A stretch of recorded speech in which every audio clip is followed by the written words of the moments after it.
as today. You know, and it's not about me getting up there and getting up at the commission. It ain't about that. It's that I know some things that can be done that has not been getting done, and I know I can get it done. Thank you, Mr. Colbert. All right, my name is Ernest Colbert.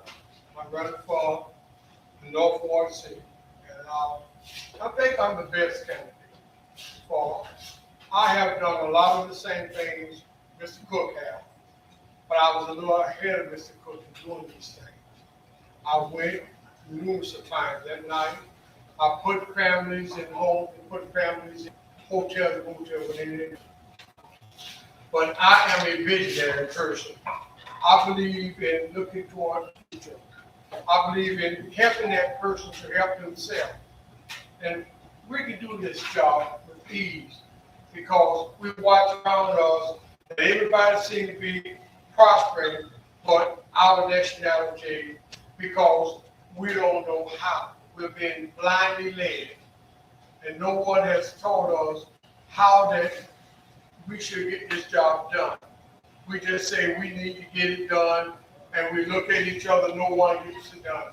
Well, I'm different in that perspective. I worked at 38 years for a corporation that taught us mainly how to get it done, taught us what it means to be out in the community and help your community strive to a better position in what they are right now. So this is why I'm running, this is why I say to you, people in the city of Brunswick and beyond, that we can get it done. I can get it done. We can march forth down the road of prosperity together. But this is what it's all about to. Who is going to be prosperous, and we can team up and we all can be prosperous. We just step up on the field of prosperity and we can do that which needs to be done. We cannot no longer sit around and wait on someone else to hand us something in a basket.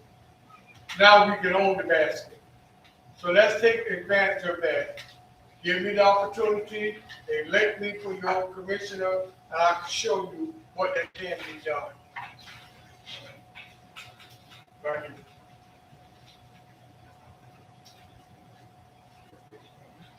Okay.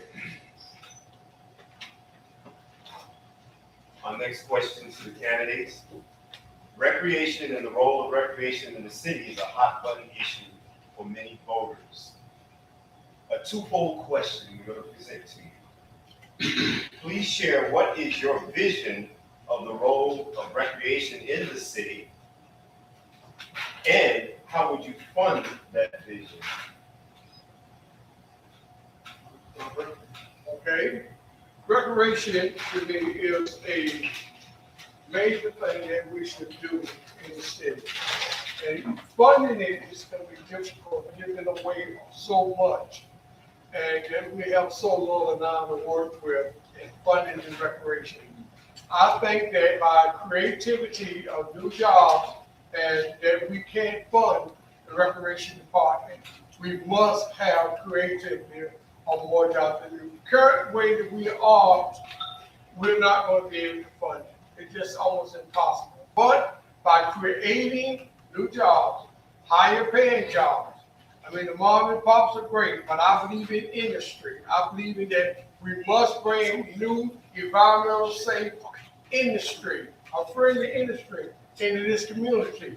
And by doing so, we can fund anything that we chose to, because industry brings in more jobs, more taxes, and that means that we can fund more things to get done. This is what we do, and I'm a product of the recreation department. I've been there.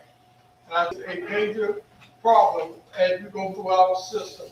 So we must have more industry that will help, more jobs that will help. So this is what I think that should happen in the industry world. Thank you. Good. Thank you. And thank you for that question. Recreation. I've been fighting this recreation for a long time. I know a lot of people say they have. And I have not been fighting it to bring the recreation back to Coffee Bar, just to say to bring it back. You know, because funding, you gotta have plans, you gotta have programs, you gotta have funding for it. thing is, I spoke 2 times with Longshoreman President. I also spoke with, Mr. Allen down at Ballhead down there, and also spoke with someone from the hospital and talked to some more businesses. They were willing to fund all the sports. But what I wanted from them, and I gave it to the city manager, gave some numbers, and they'll be talking, is them to be partnerships. I think that International Longshoremen can be partners to make that program great. A lot of times when we talk about recreation, we just talk about what's for the kids. And we say our kids can't go out in the county. I'm trying, as a family, as another brother, another family, why can't we take another kid in the county? Not saying we can't get our recreation back, but anybody in this room, I think need to be nice. And that's why you gotta have it planned. What was the condition of the recreation department when the county got it? Why was that the first thing we agreed to give them? We gotta realize that. So don't just say we want it back, and because our kids can't play sports, our kids can't have sports, but we gotta be able to have softball for co-ed, softball for adult, stuff for families and parents, so kids can go out with the parents and the parents can go out with the kids as well, and they all can have some fun, so recreation. Thank you. All right, thank you. Talk about business and industry, which leads to the next question. Major business industries have voiced concerns about the relocation to the city of Brunswick, given the perceived image of an inadequate prepared workforce. What role would a cooperative relationship with the local education community play in the elimination of that misperception? Good. I think, dealing with big corporations coming into the city of Brunswick, for me, there's no place in this directly in the city of Brunswick for big corporations. Right now we deal with, downtown development, we deal with all kinds of corporations. You look at every sign that's on the interstate that has the Golden Isles, they removed Brunswick from it. The only thing I heard with Brunswick is when they said that the ship was about to leave on Brunswick. So for us, education-wise, we know we have a bunch of education. We know we have smart kids. The opportunity is that we always have to have our kids go be the best. You may have to leave and get a great job and come back here. So maybe open your own business before it's big, like Hercules and Buckmill that these guys worked at 30, 40 years. There's no place for them. So, I understand what the perception about, nobody want to come here, nobody want to open up a big business. There's no space for a big business directly in the city of Brunswick. For our, children to work. Thank you, Mr. Coburn. I worked for many years with big business, and I disagree as there's no place that is a big place in the city limits for big business in Brunswick. I have located one area that can bring in a lot of commerce. I have gotten into a enormous amount of fights with Georgia Port Authority about this location. I've had meetings with that we have right here, right now, that they know that it can produce business. By producing those one area, yes, we will have to move outward. As far as the training of our kids, we have some more places here that train kids that get electrical and technical, like that. They look at, can you give us a person that we can put in charge of a millions of dollars worth of equipment and not destroy it? So this is what yes, we have the facility to train them. Yes, we have the bodies that we can put in those facilities and get them trained and get them ready for this big business. Big business could be enormous of things. I mean, we have the best industry going today in the world. We have the Georgia white shrimp. The shrimp industry is big. It's enormous in the whole world. There's no place in the world that eat more shrimp than the United States of America. And we have the best in the world, bar none. Yes, we have an island that we can convert into a business.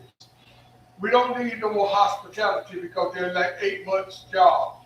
We need industry that is a year-round, a 75-year to 100-year job. And these kids that we have here that has been trained that can be placed into these industries. This is what industry is looking for. Yes, we may go outside the city limits. We have sites now that's ready, that can be developed. So let's think. If we train our kids, if we get the industry that's coming this way and put those industries in these locations, and our kids are there, what will we be today? We will have a better brother. We will have a better kid. We will have a better everything. Thank you. All right, thank you. Oh, yeah, we still have a 30-second rebuttal. Okay, well, this is something we'll consider in the future. You know, okay? I would encourage people to do that in their closing remarks too, you know, so we'll give you more ample time. So with that said, speaking of industry and ours, the education system says, voices speak out in today's society for diversity. Many believe that diversity leads to greater inclusion and consequently greater progress and community development. Which is more relevant to overall progress, economic diversity or social diversity? I believe Mr. Cook, you will start it off. You have 2 minutes. I think both of them are important, but social diversity I think is very important because I think the more you network, and I think the more you can actually get going and get opportunities. And so dealing with that, in education, because for me, it's like prime example, and I'm going to go back, and I'm not asking this question, that when you speak about jobs and trades and education and all this type of stuff, you have to make sure that you get out and fight for your children, for yourself. Because sitting there listening to this, I remember 2 questions, 2 encounters. One is Mr. Redding not getting an athletic job at the school, 1 vote. The other is not getting an opportunity, Mr. Davis at the chief of police job in the city, about 1 vote. And of course, it wasn't a white vote. That caused these positions, but those brothers were strong enough to move on. So I think the social diversity is great, and I think it's more about me, that economic part. You need economic, but a lot of times when you get to it, you can work yourself in education. I always say get education yourself. You kick a door in and get the job you want, and then you have that one person, which always us, that will stop us from getting to that point. So I think they're both, great, and we gotta have them, but I think that social part is more critical to me. Thank you, Mr. Cook. Mr. Goldberg. Well, I have a different thought of that. I have economics. I think economically we should be more sound in what we're doing. But we have economics, we have a lot of things that's going for us. And socially, we can network it all together. So economics to me is the best road that we should take. Because with economics, man, there's a lot that you use, a lot of doors that will be open. Sure, and I know Mr. Reddings, I know Mr. Davis, but listen, those people who did that to them, or whatever reason it may have been, so be it. They moved on. It was bigger than that. So let us think economic. We have this economically, we have sound, we have the new job, we have industry that is coming that's economically sound that will put our kids through colleges and through all other types of things. Socially, we can still get together and we can contact with each other. These kids are very smart. Socially, they can get there and they can network with each other, and you'd be amazed at the things that they can do. They can do it greatly. Miss Charlene's son proved the fact that he thought he couldn't be a chief, but he was, and he still is to this day. And you have to take your hat off to that. If someone say you can't do something, he did it. But you go back to economics. Economically, we must be sound, and socially, it will bring itself along with economics. So thank you for that. All right, thank you, sir. Next question. Knowing that voter turnout has traditionally been low in Brunswick, what have you been doing during your campaign to encourage citizens to vote? Over. You know, it's hard, man. You know, you talk to the families and you talk to the individuals, because individually, that is what it's gonna happen. Each person individually is going to vote. You try to convince that person. I go out, I talk, I go to these different neighborhoods, we talk, we try to get them out to vote, showing them why it is important to vote. You know, who you vote for is your business, but vote. That is the most important thing. You must go vote. And we talk.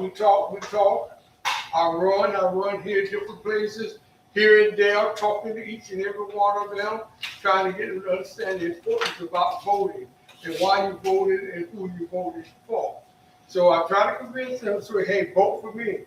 If you don't vote for me, vote for the person that you chose over me. But all I want you to do is vote. It is very important. It's one of the most important things we have to do. There's a lot of blood on this. So people, that's what I try to do with each one, show them the importance of it and why we got to this point, and that we should have a continuation of voting. Thank you. Well, you know, before this and since this, you know, I'm going to register people, you know, to vote, and actually have it on my computer. I stop people, you know, around the liquor store, even when they come in there, I'm like, you registered to vote? No, man, I'm a convicted felon. I said, let's put it in there and let's see. And lo and behold, they go, you're able to register, you're a convicted felon, you're able to register. And so that, you know, we've been doing that for years and years, because like I said, all that is on my computer.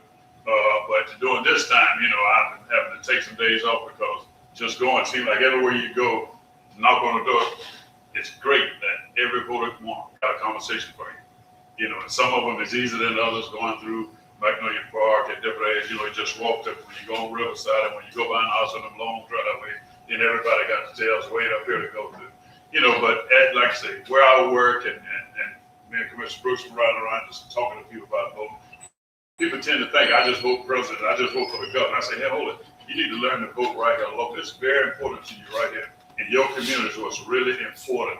Then you can make a difference, you know, somewhere else. But let's start voting right here, and let's make this difference right here. And I think it kind of comes over a lot that people get to understanding, and they still got that thing that my vote don't count, you know. And I'm just like, it don't count because you don't vote. You know, so let's get out and vote.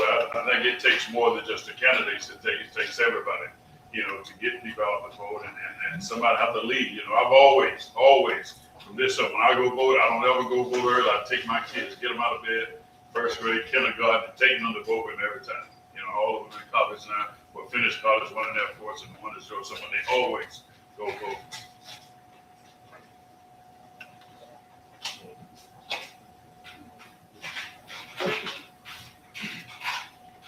All right. This series chatter has been, you notice that the theme of some of the words is speaking to, voice and speaking, so I use those words to allude to that. But anyway, series chatter has been uttered by grassroots groups to the federal government level and reciprocated in reference to man's negative impact on the environment of which man is a part of. Climate change is a major issue. The city of Brunswick has seen effects of climate change through hurricanes, tropical storms, floodings, and marsh erosion, to name a few. Do you feel climate change has negatively impacted the city of Brunswick? If so, what alternative solutions do you have to negate or minimize climate change? And can economic opportunities, for example, job creations and employment, occur as a benefit to your plan?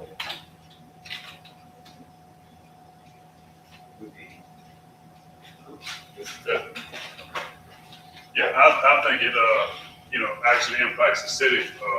I guess not as much as it has, but over the years, you know, it definitely has impacted dealing with, you know, the flooding and the storm draining and the storm.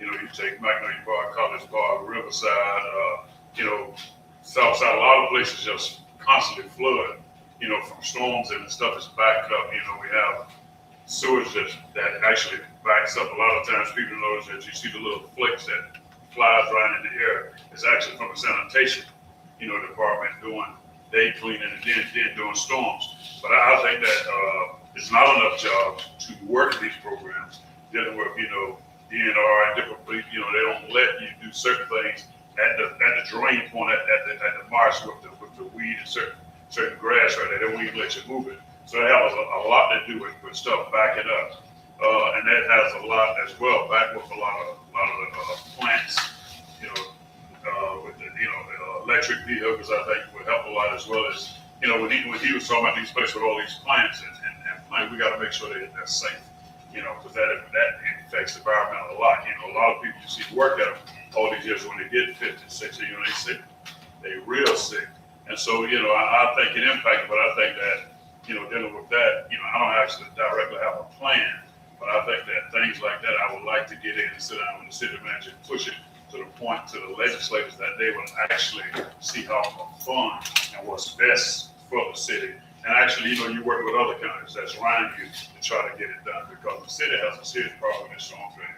That's because they don't enforce the rules that they have on the books about it. So, but I think that's what has happened. I have to sit down with the city manager, I have to sit down with the engineers, and sit down with the state and actually see just what best and how can you fund these things to get done. When it comes to how our well system affects the city of Baltimore, what can we do to deter such erosion in the marshlands? What can we do? I mean, the marshland has always, you know, some of these things are a natural occurrence that we cannot do anything about. And we have to let it take place because that is what it does. And of course, you know, we look at flooding and how it flooded. Ever since I was a youngster, back in the early 60s, some of you guys up there, we always had flooding. It always been that when it rained, trillions of gallons of water on the city of Baltimore, we had a problem with flooding. It has been that way because the ground can only absorb so much. When the tide is high, we got major floods. We have to wait until the tide recedes. We are below sea level. That's one of the problems that we have. And our forefathers didn't see enough that they put big, large enough pipes in the ground so that the water can be held underground instead of on top of the ground. Now that we are in the point that we have all kind of rules and regulations that we have put in place. We say, well, that's going to happen. Well, I'm sorry to disappoint you that, you know, these things that we have here for flood, our drainage ditches and things of this nature are not being kept up, so that we have a problem every time it rains. Make no about it. We throw these styrofoam cups in. Look at these drain holes down you ride downtown. Look at the massive size of that drain hole. I mean, it's not catching the debris that it should. It's allowing it to go, and you allow it to cause flooding. So I came up with a plan and with a device that would stop that. And I talked to the city manager about it. I talked with the mayor about it. Look, we have to do something. And we have to have another vacuum machine that we can go around and suck up some of this stuff out of the drains, and so that we keep the flooding down. So it's a really tough thing. And the state, they don't have an answer. None of them have an answer. Engineers, I work with engineers constantly when I was at the plant. They didn't have an answer to it. They said, well, it's coming in from the city, they're recording it out of the screen, and we're digging it out as fast as we can, and it's coming a lot faster. So it really is no real true effort trying to maintain and keep the steadiness that we have and not sink back until this that we don't do anything. Or we have to do something. And it's something else that, yes, we need another vacuum machine going on to help suck out some of these drains and keep these spaces clean. And if we put in the design that I came in, we have a lot less problem because the drains will be kept open. And that's what you need to keep the water out, is keep it open, and we just still have to wait on the tide to change. And it's just an act of nature. You say what you want, but it is an act of nature. We will know sea level, it's just an act of nature. Thank you.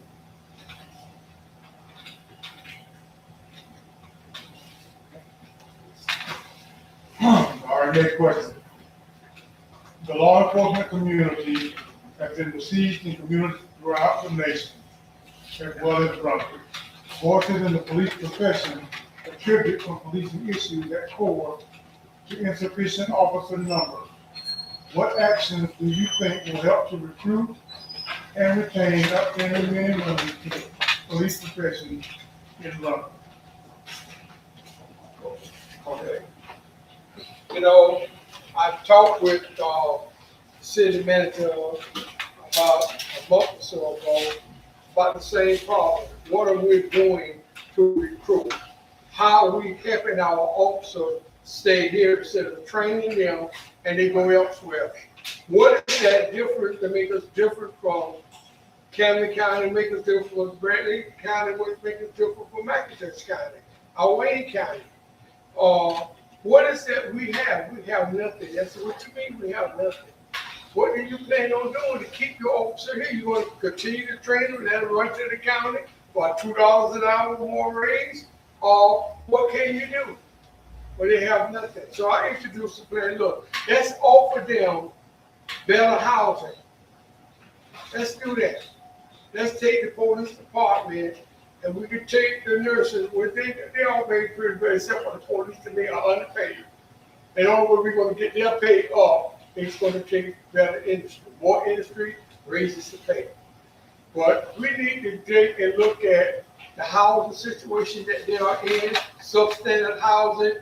We need to put them in better housing. I say new housing. Man, we're ready to build a house as we speak for the police department. I also have given the city of Brunswick 3 grants in which they turn right back around and wouldn't apply for. And to me, that's the most ludicrous thing that you could have done. Not apply.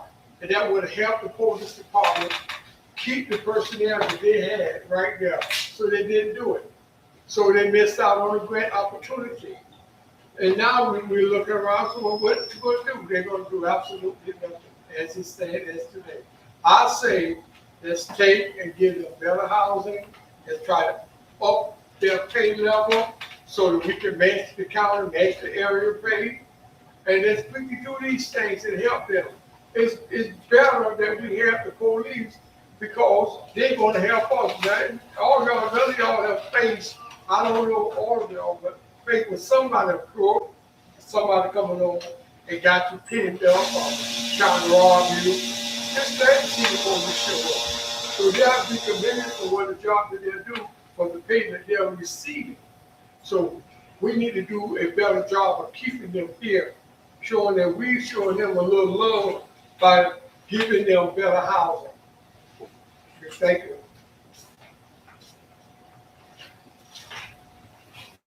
That's a bad question for me. Well, police really don't deal with me. It's a bad question. But I answer like this: blue lives does matter.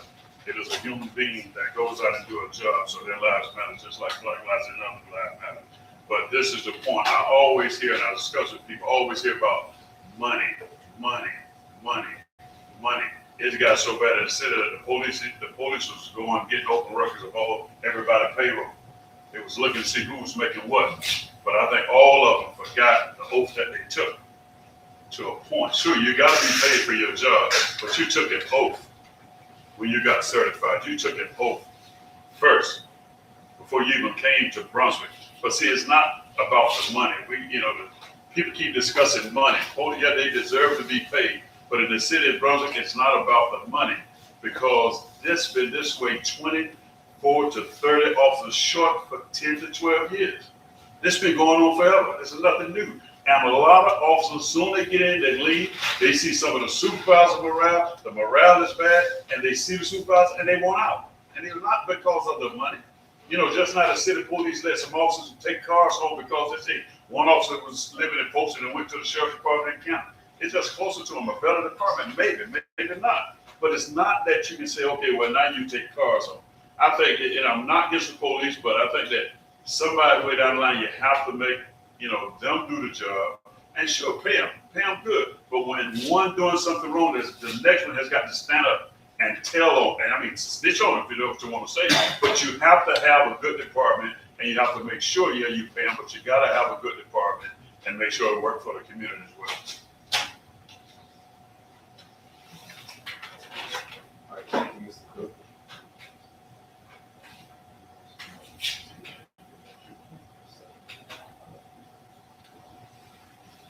All right, just right there for the meeting, our final question, and then we'll let you all do a summation, all right?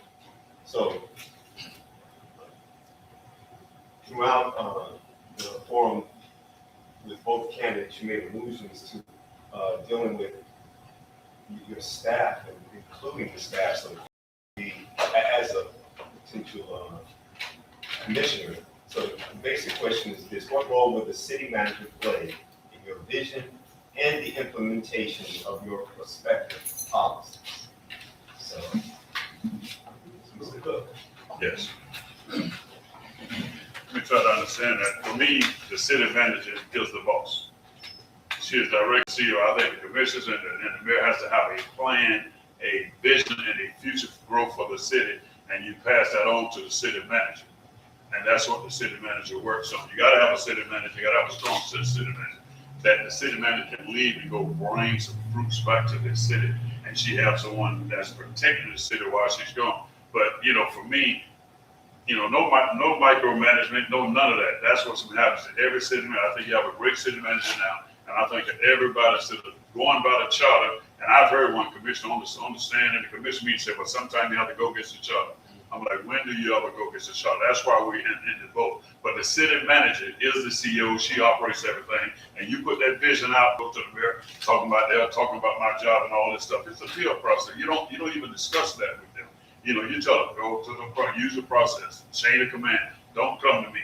And I think the whole city would be great, and we can move forward if, in fact, you let the city manager do her job. You just put that vision out there and operate up under that charter.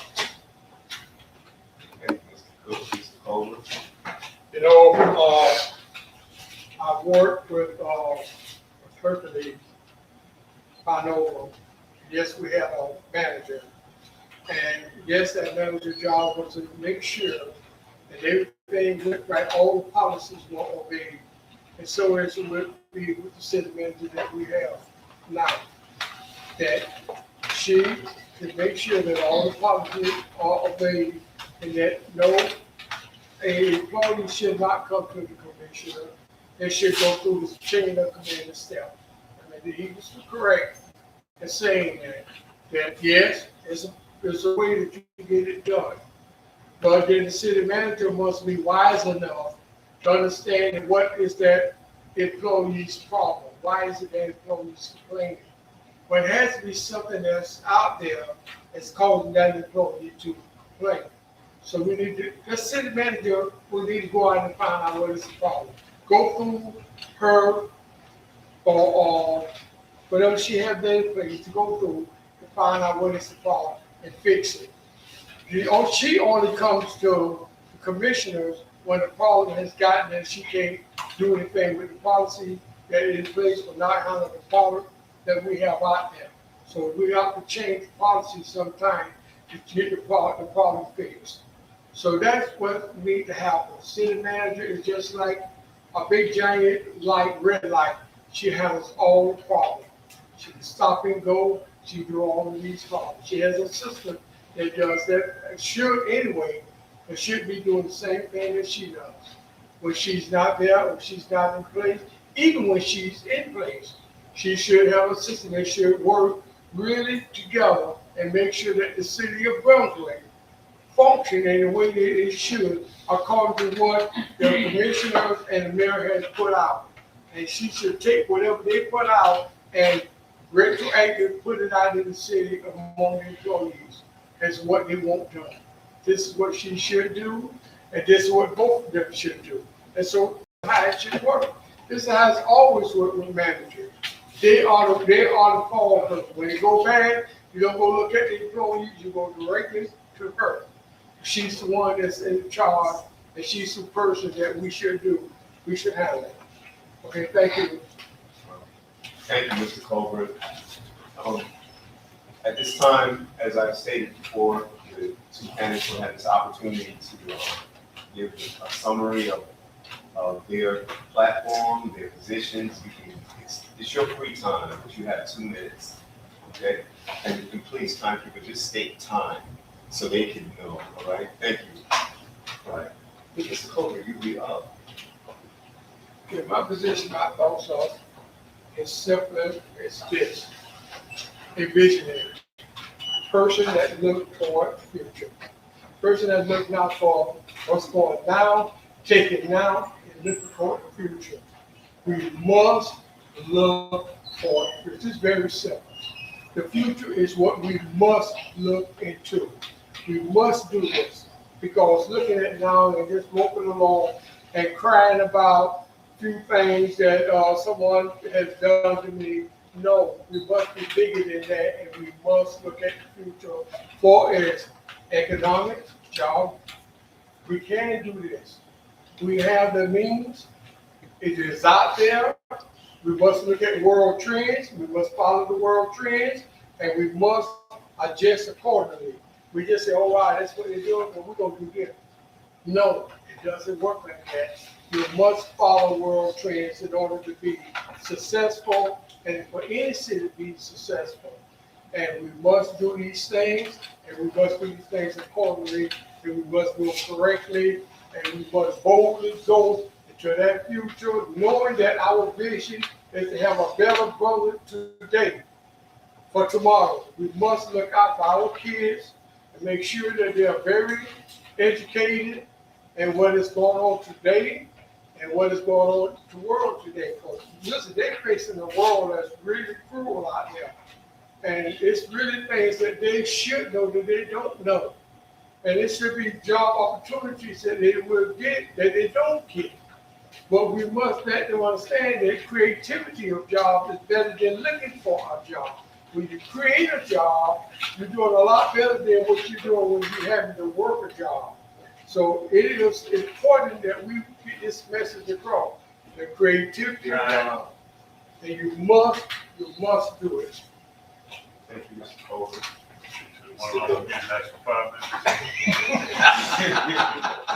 Yes, I thank everyone for being here. I am the best candidate. I've been fighting these streets forever. I own a drug march. There's so many kids that's running barbershop or gentlemen's night because of me with the back to school haircut program. First one started, and with Mr. Johnson, with Cause Father, we did a lot. Every time I put on a program, people say, "Well, where do you get your money from?" Nowhere. Every program I had, I used to go get Salvation, get food for Winn-Dixie, get Salvation Army to sit there and serve it, put the community involved in what we do. But I want to say something quickly, and it has nothing to do with not disliking nobody. I went to every meeting about this chief of police of the city of Brunswick. My brother told me don't discuss it. But I have the report cards of all Fs, no degree, all Fs with failure, but he still got the jobs, all Fs. You understand me? So I know what's going on in the city, and I'm not going in to get nobody a job. I'm just going in to work with who's there, and let's see where we can get this city moving forward and be truthful about what's going on in this city. Quickly, let me say this. Also, at the liquor store, this is, somebody came to me, every day he used to pass and just wave. There's a pastor now, pass and wave at the liquor store. For 5 years, finally I walked out the front door to do something, he come back walking up. I said, "What's wrong, man?" "I got a problem." He said, "These lawyers want to charge me $15,000, $20,000 to get my son out of jail with no bonds." I said, "What time you get off?" He said, 3:30. I said, "Come back." He didn't come back. I went to his house. I said, "What's wrong, brother?" He said, "Man," I said, "Man, God, did I tell you God sent you to me?" I said, "Let's go." Went to the courthouse, Patrice Locke said, "Judge, Mr. Cook back with pastor." I ain't gonna call his name, and he said, "Listen, I'm turning your son over to you, and if you get in trouble, it's on Mr. Cook." That is favor. That's what I do because of vision. Thank you.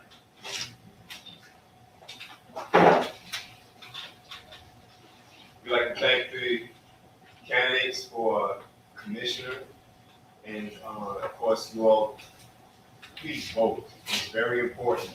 Their roles are equally as important as that of the mayor. So please vote, and please carefully dissect what the candidates have said and make the choice that you feel will lead to the development and progress of the city of Brunswick.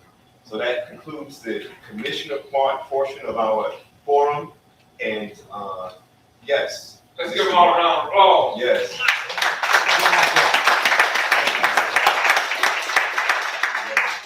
Thank you. It's not easy serving. It really is. So with that said, it will start the mayoral candidates in a few minutes, because of course we have to do logistics such as setting up and things like that. So y'all give us a few minutes. Are we at our count for serving? You'll pick the right person that can work with your mayor candidate. With our serving?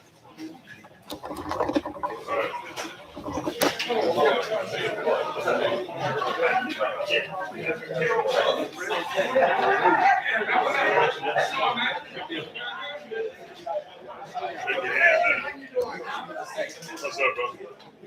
Yes, sir.